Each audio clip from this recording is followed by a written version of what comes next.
സമയം 3:44.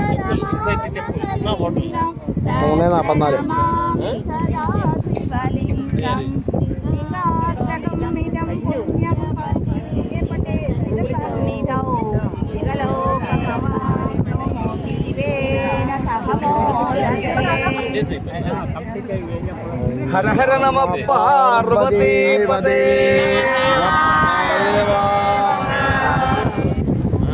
ഈശ്വര ദർശനം എന്ന് പറയുന്നത് എളുപ്പത്തിൽ നടക്കുന്ന സംഗതിയല്ല, ഒട്ടും എളുപ്പമല്ല.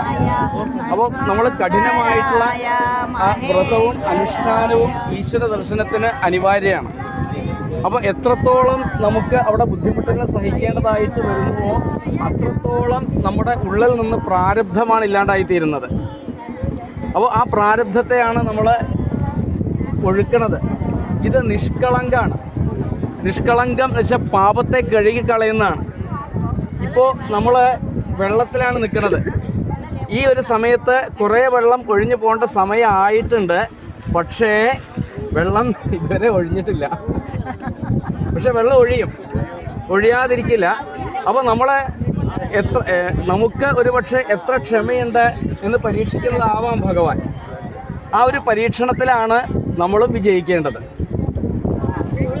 വെള്ളം മുഴുവൻ ഒഴിഞ്ഞതായ സമയമുണ്ട്, ഇല്ലയെന്ന് ഞാൻ പറയുന്നില്ല, ഉണ്ട്. എപ്പോഴാച്ചാൽ വൈകുന്നേരം ഒരു 5 മണിക്ക് 5:30 വന്നാൽ വെള്ളം ഒഴിഞ്ഞ സമയമുണ്ട്. പക്ഷേ അപ്പോൾ എന്താ ബുദ്ധിമുട്ട് വെച്ചാൽ ആ മണപ്പുറത്ത് കൂടെ നടക്കുന്ന പോലെയാണ് നടക്കേണ്ടത്. അപ്പോൾ ഈ ഒരു അനുഭവം നമുക്ക് ഒരിക്കലും കിട്ടാൻ പോകുന്നില്ല. ഇവിടെ ഏറ്റവും മഹത്വം എന്താ വെച്ചാൽ ഇവിടുത്തെ സമ്പ്രദായത്തിൽ എന്താ വെച്ചാൽ വെള്ളം ഒഴിയുന്നതനുസരിച്ച് ആ വെള്ളത്തോടൊപ്പം വരിക എന്നുള്ളതാണ്. അതുപോലെ തൊഴുത് തിരിച്ചു പോകുമ്പോൾ വെള്ളത്തോടൊപ്പം കയറി പോകുക എന്നുള്ളതാണ് ഇവിടുത്തെ സമ്പ്രദായം. അപ്പോൾ വെള്ളത്തോടൊപ്പം നമുക്ക് അങ്ങോട്ട് പോകാം, പക്ഷെ തിരിച്ചു വരുമ്പോൾ നമുക്ക് വേഗം വരാം.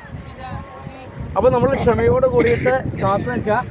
അപ്പോൾ അങ്ങനെ കാത്തു നിൽക്കുന്ന സമയത്ത് അത്രയധികം പഞ്ചാക്ഷരി ജപിക്കാനുള്ളതായ ഒരു ഭാഗ്യമാണ് നമുക്കുണ്ടാവുന്നത്, അല്ലേ? അപ്പോൾ ഇവിടുന്ന് വേഗം തൊഴുത് 5 മിനിറ്റ് കൊണ്ട് തൊഴുതിട്ട് വീട്ടിൽ പോയി കഴിഞ്ഞാൽ അഥവാ റൂമിൽ പോയി കഴിഞ്ഞാൽ പിന്നെ നാമജപമല്ല വാസ്തവത്തിൽ അവിടെ നടക്കുക. അവിടെ മറ്റ് വിഷയങ്ങളായിരിക്കും നമുക്ക് ചിന്തിക്കാനായിട്ടുണ്ടാവുക, അല്ലേ?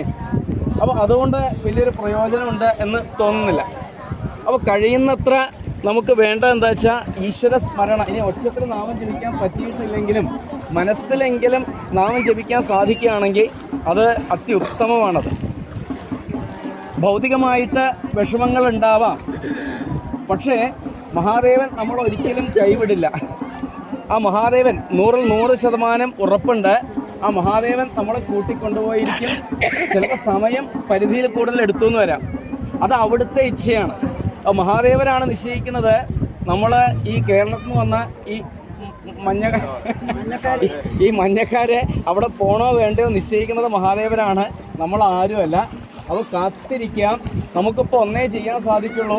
എപ്രകാരമാണോ ഈ സമുദ്രത്തോട് പണ്ട് വഴി തരാൻ പറഞ്ഞത് അതേപോലെ വഴി തരാനായിട്ട് പറയുക.